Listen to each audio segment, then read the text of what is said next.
Okay, so as far as Parkinson goes and a warm-up, this is a great exercise. I encourage Pete to do this even on his bad days where he doesn't have a ton of energy, because maintaining your flexibility is so important. If your posture is bad and you're slumped over, tight hamstrings can lead to such low back issues that it can become such a problem for people with Parkinson's. So with feet and straps, there's lots of variations. We love the first straight up and down. Pete, go back to straight up and down. So you're down and you're working your core, and on the way up, you're working your hamstrings. I always tell people, go as low as you feel like you can control your spine. You don't want your spine arching away from the carriage. And you come up as high as you feel comfortable with your tailbone still locked down, so it's a true hamstring stretch at the top. Inner thigh is also important. You can do the big circles, opening as wide as you can and circle around. Do bigger ones, Pete, go big. Use their inner thighs. Stretch to the most, to the end range of your flexibility and around.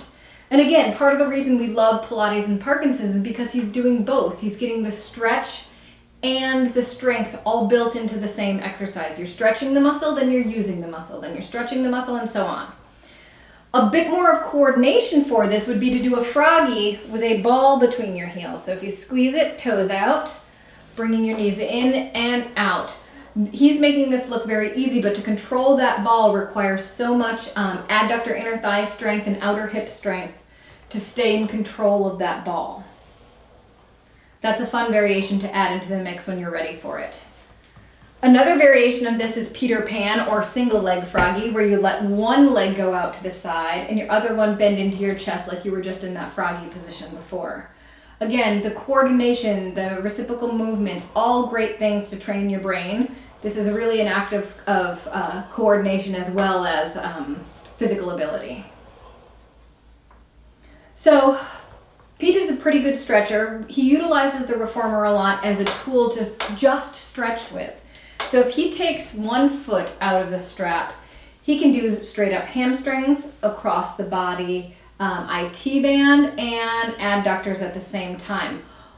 With his foot in the strap, toe on the bar to make sure he's not going to slip and go too far into the stretch. He is in control of how far that carriage comes back in. This is a good place for him to stretch on his own without a therapist or someone to do it for him.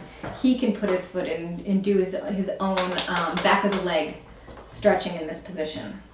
Again, hamstring, dropping across his body, trying to leave his butt down on the carriage, so we're adding a true hip stretch.